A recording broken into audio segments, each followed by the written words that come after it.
Buried for most of its length within our increasingly urbanised landscape is a long-forgotten ancient watercourse.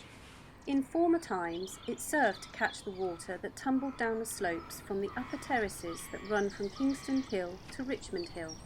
It then slowly channelled this water through the fields and meadows to the Thames at both Kingston and Petersham. The stream was given the name Latchmere, Saxon for slow-moving water. At its northern end, the Latchmere changes its name to the Sudbrook, just as it passes under the enclosure wall of Richmond Park. The two streams are one and the same. The terrace through which the Latchmere made its lethargic passage was shaped some 12,000 years ago at the end of the last ice age. At this time, the land on which we now swarm was devoid of people.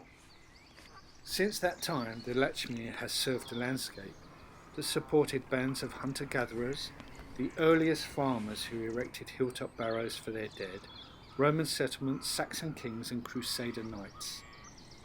In more recent times, much of this fertile land was enjoyed as a hunting ground by many kings and queens. It now supports a thriving urban population and some remarkable people. I'm in search of this long-forgotten waterway that made its way through the present-day districts of Cambrie, Tudor, Ham and Petersham.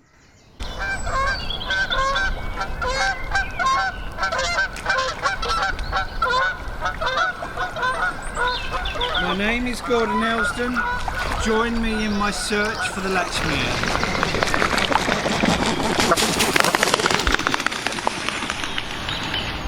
It is thanks to an archaeological dig in search of a Roman settlement that we have evidence of the course of the Latchmere as it made its way to the Thames in Cambrie, North Kingston. The stream ran east to west just north of the current railway line and was about 10 feet wide and 5 feet deep. The stream also created the northern boundary of a small island on which All Saints Church and Kingston Market now stand.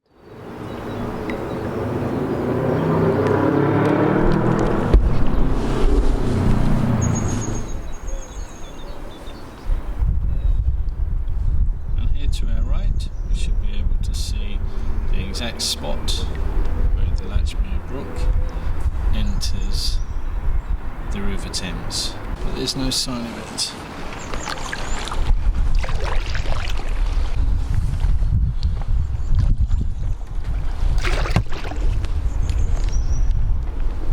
We can see from this 1840 tithe map of Cambrie a mansion called Downhall next to the Thames, with meadows extending north towards Ham.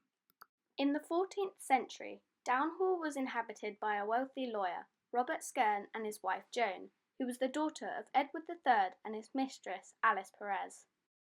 If you visit All Saints Church, you can see a brass that was originally placed on the tomb of Robert and Joan.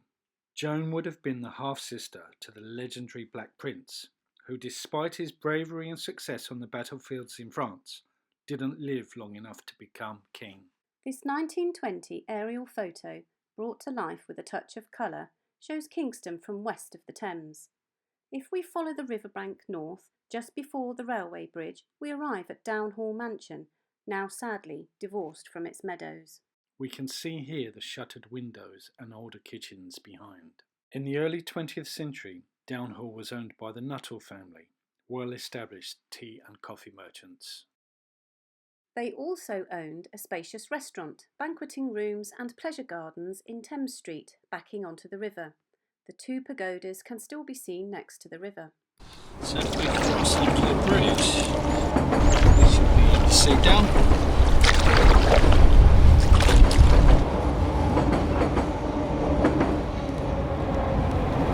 No, not much to see there either. That's long since gone. By 1928, the mansion and grounds of Downhall had been consumed by Bentall's new car park. All there is left to remember Downhall is a short road running from Skerne Road down to the river. Lower Ham Road that finished at Wood Street has been renamed Skerne Road after the Skerne family. Contrast this present scene with an earlier description. The meadows up Lower Ham Road from Downhall to Bank Lane were lined with hedgerows, which in spring were blessed with an abundance of white violets. This 1750 map shows the location of the Cambrie Manor, extending as far south as Norberton Street, which is today known as Clarence Street. Cambrie Farm was probably established as a grange beside the Latchmere Brook by the canons of Merton Priory.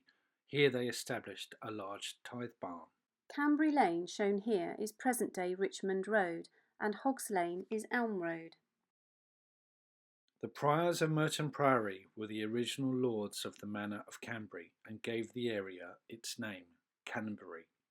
Their ownership survived until the dissolution of the monasteries by Henry VIII. This late 18th century map clearly shows the rural nature of Cambrie.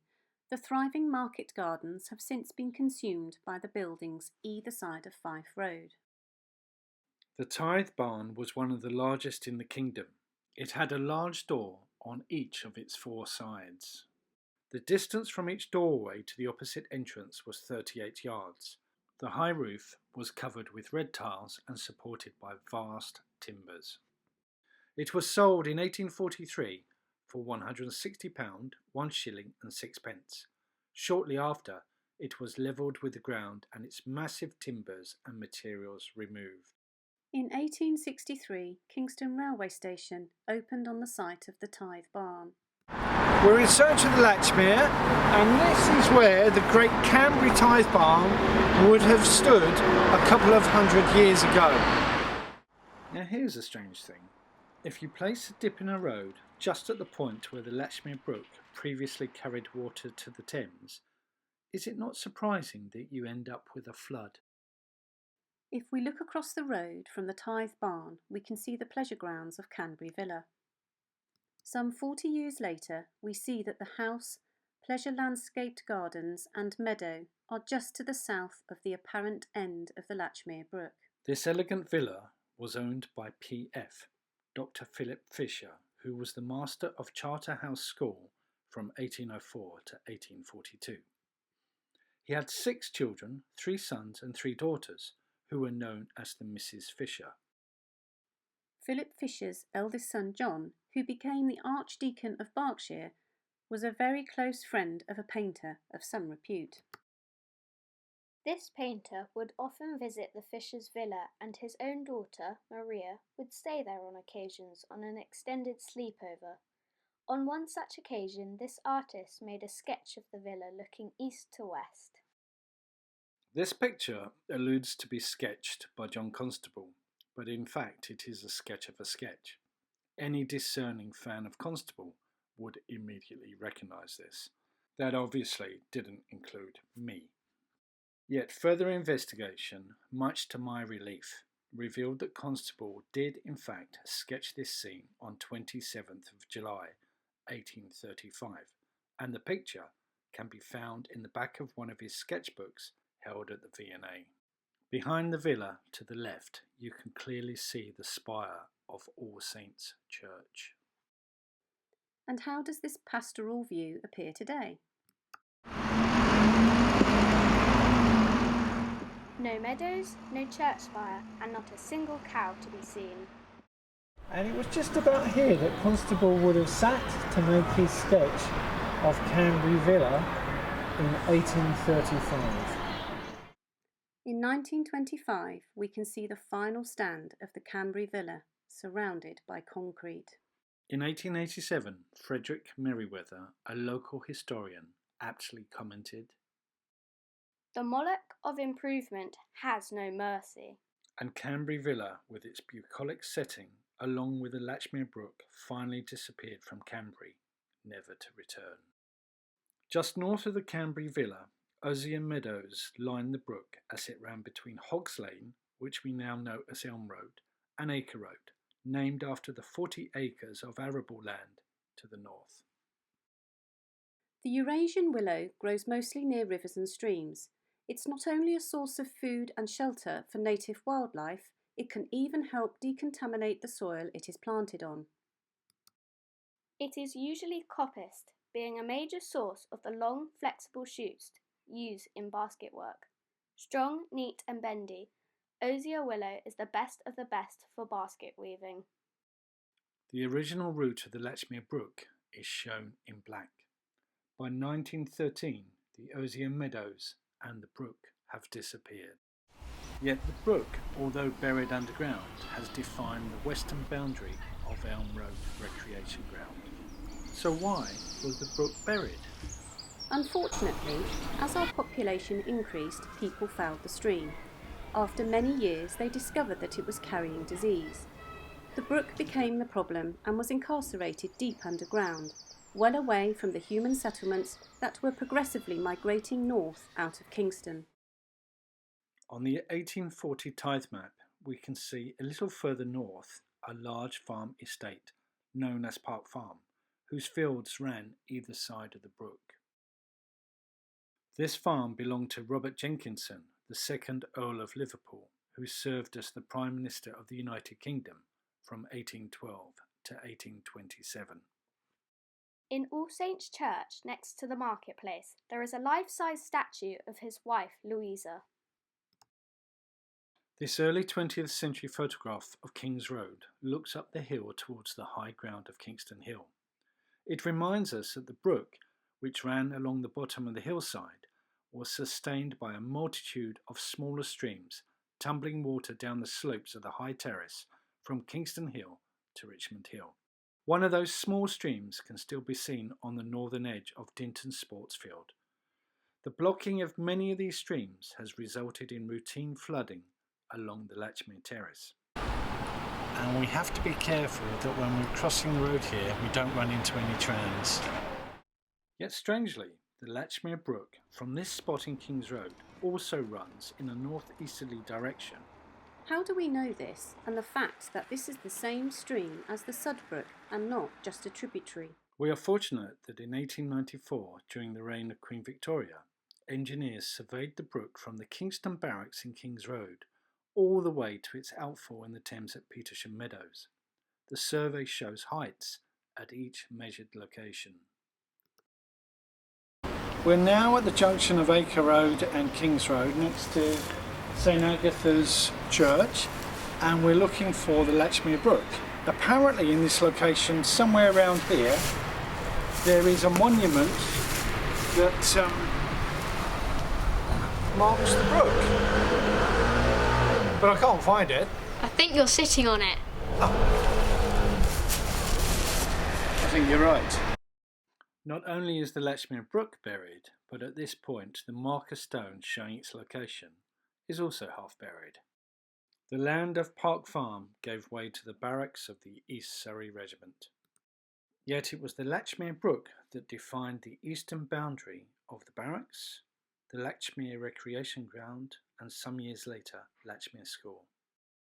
This 1840 tithe map of Ham shows the Latchmere meadows running alongside the brook from which they took their name. In turn, the Latchmere Recreation Ground would take its name from those same meadows. In January 1926, Eva Armstrong, with her parents and elder sister Joyce, moved into a house at the end of a dusty lane in the country. The house is now identified as 236 Park Road. At the time, it was simply named Thornham and placed in between the house of her grandparents and the house of her cousin Eileen. Reflecting on that special time, I clearly recall the wonderful butterflies and flowers in the large field. Buttercups, daisies, dandelions, primroses, and my favourite, the towering pink rosebay willow herb. I remember Grandad with his rosy cheeks and big moustache, reassuringly supporting me on the back of a cow as he slowly led us back across the field at the edge of the Latchmere Brook, to the shed where the cows were milked every evening. Grandad Dix was so pleased when his prize boar won a competition and a rosette at Kingston Cattle Market. He also kept geese, chickens, and a few ferrets.